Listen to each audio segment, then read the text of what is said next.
वक्तों में किसी गांव में एक आदमी रहता था। उसने एक घोड़ा पा रखा था। इस आदमी के 4 बेटे थे। बाप के लिए चारों ही लाडले थे, लेकिन अव्वल दर्जे के बेवकूफ़। जब वो आदमी मार गया तो इसके बेटों ने आपस में मशवरा किया कि बाप तो दुनिया से चला गया, अब इस घोड़े को कौन पाले। उन्होंने मिलकर फैसला किया कि घोड़े को काट कर आपस में तकसीम कर लेते हैं। हर भाई के हिस्से में घोड़े की एक एक टांग आएगी, लेकिन इनके लिए मुसीबत ये बनी कि घोड़े के बाकी जिस्म को कैसे बांटा जाए।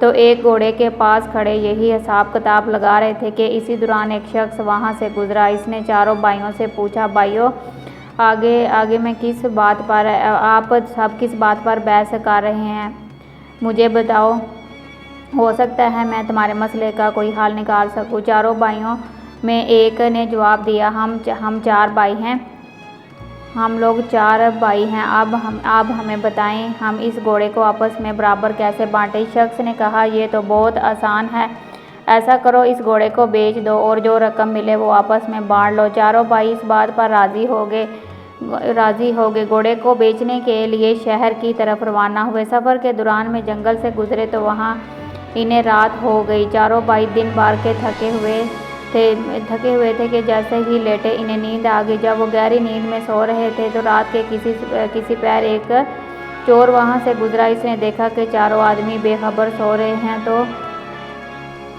जोर जोर से वो खराटे ले रहे थे। चोर आस्ता से घोड़े की तरफ बढ़ा, घोड़े की रस्सी खोली और आस्ता से घोड़े को भगा कर वहाँ से लेकर चला गया। थोड़ी देर बाद एक भाई की आंख खुली तो इसने देखा कि घोड़ा वहाँ से गायब है। फौरन इसने दूसरे भाइयों को भी जगाया और बताया कि हमारा घोड़ा चोरी हो गया। एक भाई ने अंगड़ाई लेते हुए कहा, सो जाओ, रमज़ान खां ले गया होगा, सुबह देख लेंगे। सुबह जब चारों भाइयों की आंख खुली तो फिर रमज़ान खां को ढूंढने निकल पड़े। रास्ते में इन्होंने एक ऊँट के पाँव के निशान देखे तो इनमें से एक भाई कहने लगा कि ये देखो ऊँट के पाँव के निशान। दूसरे ने कहा, भाई ये किसी नर मादा के ऊँट के पाँव के निशान है। तीसरा कहने लगा, ये ऊँट तो आँख से अंधा भी लगता है। अब चौथा बोला, रस्सी तोड़कर भागा होगा। फिर बेचारे आगे बढ़े। अभी कुछ ही दूर गए होंगे कि इन्होंने देखा कि एक शख्स परेशान हालत में आ रहा था। इसने इनसे पूछा, आप लोगों ने यहाँ कोई ऊँट तो नहीं देखा? इनमें से एक ने कहा, ना रोड। दूसरे ने कहा नार। दूसरे ने कहा, एक आंख से अंधा। फिर तीसरे ने कहा, रस्सी तोड़कर भागा था। वो शख्स कहने लगा, तुम बिल्कुल ठीक कहते हो, ये बताओ ऊँट कहाँ देखा तुम में से? इन्होंने एक ज़बान होकर कहा, हमने ऊँट तो नहीं देखा, तुम आगे जाकर तलाश करो। बस शख्स कहने लगा, भाइयों तुम्हारे पास ऊँट से मतलब कितनी मालूमात है, फिर भी तुम इनकार करते हो कि भला ये क्या बात हुई?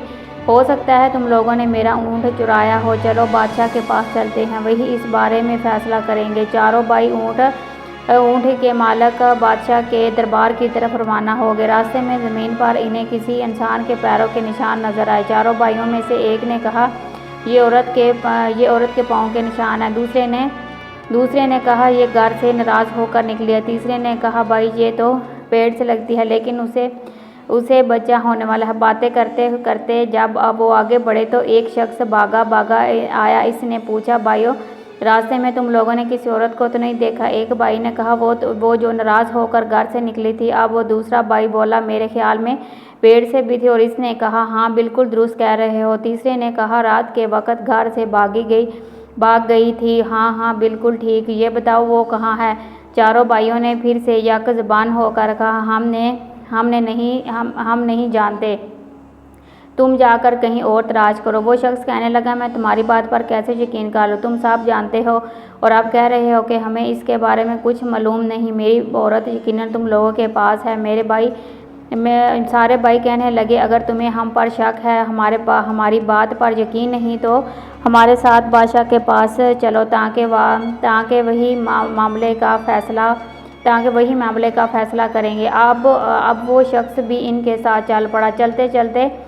चलते चलते वो एक शहर में पहुंच गए। एक गली में इन्होंने एक शख्स से पूछा, ये रमज़ान खां का घर कहाँ है? इसने साथ वाले घर की तरफ इशारा किया। इसी वक्त एक घर से एक शख्स निकला और कहने लगा, रमज़ान खां मैं हूँ, कहो क्या बात है। रमज़ान खान कहने लगा अब वो मैं अपने घर पर वो कहने लगे आपने हमारा घोड़ा चोरी किया है। तो वो कहने लगा नहीं, मैं तो अपने घर पर ही था, तुम लोग पागल हो गए, अहमक हो, भला मैं कैसे तुम्हारा घोड़ा ले गया। मेरे भाई सारे भाई कहने लगे अगर तुम्हें इनकार है तो चलो बादशाह के पास चलो। अभी बादशाह के दरबार में पहुँचे ही ना तो बादशाह ने इनसे पूछा तुम लोग यहाँ क्यों आए हो, क्या बात है। इन्होंने कहा हम इंसाफ के लिए बादशाह के हजूर पेश हुए हैं। फिर साहब ने बादशाह को तमाम बातें बारी बारी बताई। ऊँट के मालिक ने कहा जनाब इन लोगों ने पहले मेरे गुमशुदा ऊँट के मतलब तमाम बातें दुरुस्त बताई और फिर कहते हैं कि हमने उसे नहीं देखा। ऊँट को चुराने वाले यकीनन यही लोग हैं, मुझे इंसाफ चाहिए। दूसरा शख्स कहने लगा मेरी बीवी रात को घर से निकली थी और इन लोगों ने इसके बारे में बिल्कुल सही मालूमात दी और साथ ही कहते हैं कि हमने उसे नहीं देखा। मेरी बीवी को अगवा करने वाले यही चारों हैं और कोई नहीं। बादशाह ने इन चारों भाइयों से पूछा तुम लोग अपनी सफाई में क्या कहना चाहते हो। इन भाइयों ने जवाब दिया हजूर हमारी बात पहले तवज्जो से सुने। रात को रमज़ान खान ने हमारा घोड़ा चोरी कर लिया। अभी मैं इतना ही कह पाए थे कि रमज़ान खान ने कहा आली जाम मुझे इसके मतलब बिल्कुल इल्म नहीं, मुझे ये लोग बिला वजह पकड़ लाए हैं। अब बादशाह ने इन चारों भाइयों से पूछा ये बताओ जब रमज़ान खान घोड़ा चोरी करके ले जा रहा था तुम में से किसने उसे देखा। सारे भाई कहने लगे हजूर हम में से किसी ने उसे नहीं देखा। फिर बादशाह ने गुस्से में कहा जब तुम लोगों ने उसे देखा ही नहीं तो इस पर झूठा इल्ज़ाम क्यों लगाते हो और ये जो दूसरे लोग तुम्हें अपने मुकदमे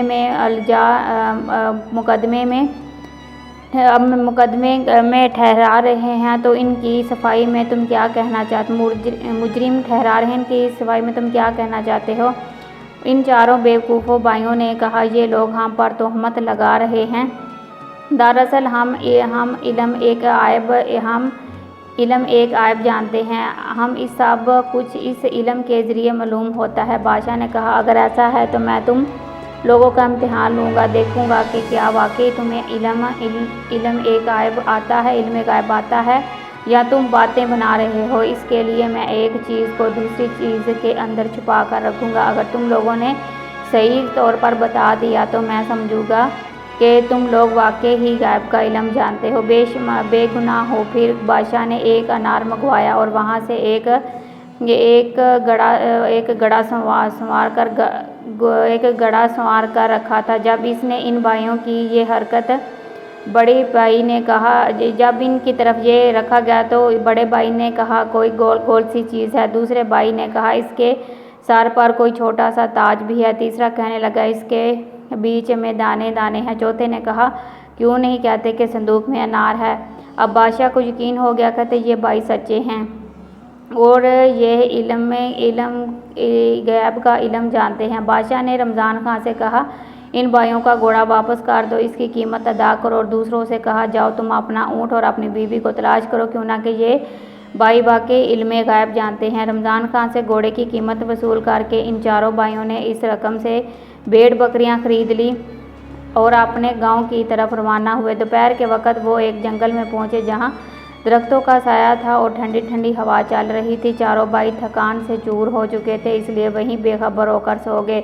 जब एक भाई की आंख खुली तो इसने देखा कि बकरी का एक बच्चा एक दरख्त पर चढ़ा हुआ है और भेड़ चगाली करते हुए मुंह हिला रहे हैं। इसने अपने भाइयों से कहा चुपके से उठ जाओ। भाई पूछने लगे क्यों, क्या हुआ है। इसने कहा बकरियां डंडे तोड़ रही हैं और भेड़ें हमें मारने के लिए आपस में मशवरा कर रही हैं। चारों भाई वहां से भाग निकले और भेड़ बकरियों को वहीं छोड़ दिया।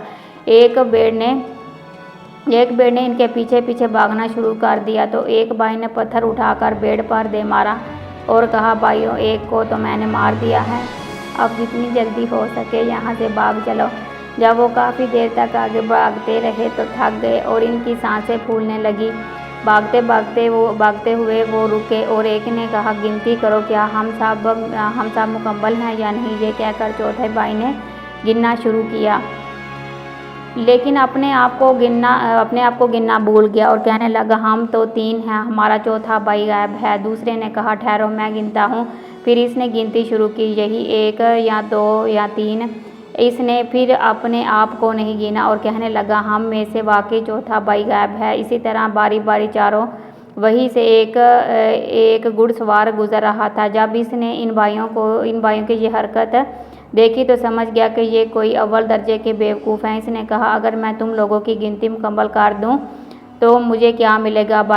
तो चारों भाई कहने लगे, फिर हम सब तुम्हारे गुलाम बन जाएंगे। जहाँ तुम हमें ले जाओगे हम तुम्हारे साथ चलेंगे।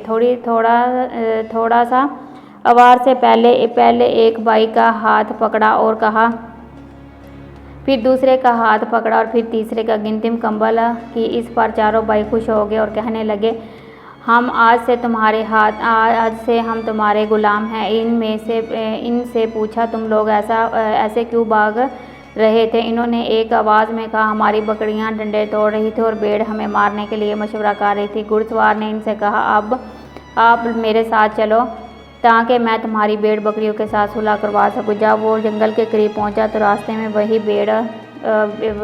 भेड़ वहां मरी पड़ी थी। मेरे सारे भाई कहने लगे, यही वो भेड़ है जो हमें मारने का मंसूबा बना रही थी। जंगल में पहुंचकर जब इसकी नज़र भेड़ बकरियों पर पड़ी तो चारों भाई घबराने लगे। घुड़सवार भेड़ बकरियों के करीब गया और इनमें से हर एक को इशारे पर थपकी दी। फिर इसने भाइयों से कहा, अब भेड़ बकरियां तुम्हें कुछ नहीं कहेंगी। इसके बाद इसने कहा, आओ तुम भी मेरे साथ चलो। घुड़सवार भेड़ बकरियों को लेकर घर पहुंचा। चारों भाई भी इसके साथ थे, क्यों ना कि वो इसके गुलामी कबूल कर चुके थे। इसने चारों भाइयों को अपने सामने खड़ा किया और सबकी जिम्मेदारी लगाना शुरू की।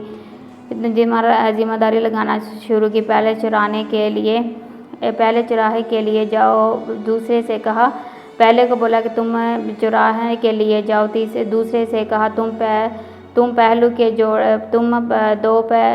बैलों के जोड़े के लिए घास काट कर लाओ और इन्हें खिलाओ। तीसरे से कहा, मेरी माँ बीमार है, तुम इसका ख्याल रखोगे और याद रखना इस पर मक्खी भी ना बैठे। आखिरी को कहने लगा, फसल की कटाई करके एक जगह सलीके से रख दो। मुख्तलिफ काम इन चारों भाइयों के सुपुर्द करके घुड़सवार अपने काम काज में मसरूफ़ हो गया। जिस भाई के ज़िम्मे मक्खी उड़ाने का काम था वो एक डंडा लेकर बैठ गया। जब कोई घुड़सवार की माँ पर कोई मक्खी बैठती, मक्खी को डंडे से मारता और बेचारी बुढ़िया चीखती चलाती रही। तीन चार जोरदार डंडे लगाने के बाद वो बुढ़िया बेचारी दम तोड़ गई और अल्लाह को प्यारी हो गई। जब बिल्कुल खामोश हो गई तो वो समझने लगा कि उसने सोचा कि अब ये आराम कर रही है। इसने बुढ़िया पर चादर डाल दी और खुद एक तरफ होकर बैठ गया। जिस भाई के ज़िम्मे बैलों का चारा खिलाना था, इसने अपने दिल में सोचा, ये काम बहुत मुश्किल है और मैं ये नहीं कर सकता। लिहाजा इसने फ़ौरन दोनों बैलों को ज़िबा किया और इनके मुंह घास और भूसे में गाड़ दिए ताकि ये खुद ही खाती रहें। गेहूं की फसल पर जिस भाई की ड्यूटी थी, उसने सोचा, ये बहुत बड़ा और मुश्किल काम है, क्यों ना इन दानों को भून दिया जाए। ये सोचकर इसने गेहूं की फसल को आग लगा दी। अब चौथा भाई जो भेड़ों को लेकर गया था, वो भेड़ों को चुरा रहा था कि अचानक वहाँ पर भेड़िया आ निकला और भेड़ों को एक एक करके खाने लगा। इसने सोचा, इस गांव के कुत्ते बेचारे कितने भूखे हैं और लगता है कि इनके मालिक इन्हें खाने के लिए कुछ नहीं देते। इसने भेड़ों को वहीं छोड़ा और खुद वापस घर लौट आया। और दोपहर को जब घुड़सवार घर पहुंचा तो एक भाई से पूछने लगा, क्या तुमने मेरी माँ की अच्छी तरह खिदमत की है? वो भाई कहने लगा, जनाब आप क्या पूछते हो? जब आप अपनी माँ से पूछ ले, वो वहाँ आराम कर रही है। जब घुड़सवार ने चादर उठाकर देखा तो इसकी माँ का चेहरा खून से लथपथ और वो मर चुकी थी। घुड़सवार अब रोने धोने लगा और सोचा कि दूसरे भाइयों की भी खबर लूँ, ना जाने इन्होंने क्या गुल खिलाए होंगे। जब इसने बैल वाले से पूछा तो इसने कहा कि मैं अभी तक बैलों के मुंह चारे में मौजूद हैं ताकि इनके पेट अच्छी तरह से भर जाएं, तो खुद ही खाए जा रही हैं। जब घुड़सवार ने देखा तो पाँव के तले ज़मीन निकल गई और वो उनके बैलों के सर काटे हुए और भूसे में दफन थे। इसके बाद इसने फसल वाले से पूछा, क्या तुमने फसल की कटाई कर दी है? तो इसने खुशी खुशी बताया, मुझे ख्याल आया कि आपकी माँ बूढ़ी है, भला रोटी कहाँ पकाएगी, मैंने कि इनको ही भून दिया जाए। जब घुड़सवार ने देखा तो इसकी पूरी फसल जली हुई थी। अब घुड़सवार ने आखिरी भाई से पूछा, भेड़ बकरियां कहाँ हैं? तो वो कहने लगा, इस शहर के कुत्ते बहुत भूखे हैं, आज तक मैंने ऐसे भूखे कुत्ते नहीं देखे। गोया बकरियों को खाए जा रहे थे, मैंने इन्हें खाने दिया। तुम लोगों ने, घुड़सवार कहने लगा, तुम लोगों ने मुझे इस कदर नुकसान पहुंचाया कि मेरी आइंदा आने वाली नस्लें भी याद रखेंगी। तुम लोगों ने मेरी माँ को मार डाला और मेरे कारोबार को तबाह कर दिया। खैर, तुम लोग हो ही बोले और बेवकूफ़, इसलिए मैं तुम्हें माफ़ करता हूँ। अब तुम सब ऐसा करो कि एक बेलचा लेकर कब्रिस्तान जाओ और वहाँ एक ऐसी कब्र तैयार करो जो कान के बराबर गहरी हो। चारों भाई कब्र खोदने के लिए कब्रिस्तान रवाना हुए और वहाँ पहुंचकर एक ने बेलचा मारा और दूसरे भाई ने अपना कान वहाँ रख दिया और कहने लगा, ये कब्र तो कान से बड़ी हो गई है। बाकी भाइयों ने भी अपना अपना कान इस कब्र के निशान पर रखा और कहने लगे, ये कब्र कान से बड़ी बन गई है। इन्होंने सोचा कि घुड़सवार पहले ही इनसे नाराज़ है, अगर कब्र बड़ी बन गई तो वो और भी ज़्यादा बिगड़ जाएगा। इन्होंने कब्र को वहीं छोड़ा और ये सोचकर घर पहुंच गए कि कब्र बन चुकी है। घुड़सवार हैरान हुआ कि ये लोग इतनी जल्दी वापस कैसे आ गए। इसने पूछा, क्या तुमने कब्र खोद दी है या वैसे ही वापस आ गए हो? वो भाई कहने लगे, जनाब, ये कोई मुश्किल काम नहीं था, हम तो कब्र खोद कर आ गए हैं। घुड़सवार ने कहा, इस काम में तो काफ़ी वक्त लगता है, मालूम नहीं तुम लोगों ने इतनी जल्दी कब्र कैसे खोद ली है। चलो मेरे साथ, मुझे दिखाओ। जब कब्रिस्तान पहुँचे तो कब्र तलाश करने लगे, मगर वो कब्र कहीं नज़र न आई। कब्र तलाश करते वक्त काफ़ी देर लग गया। हर एक भाई बोला, जनाब, ये देखिए, ये कान के बराबर कब्र है। घुड़सवार और कहने लगा, अरे बेवकूफ़, कान की तरफ इशारा करके गहराई बताई थी, तो ये महज एक मुट्ठी भर कब्र है। जब इसने कहा तुम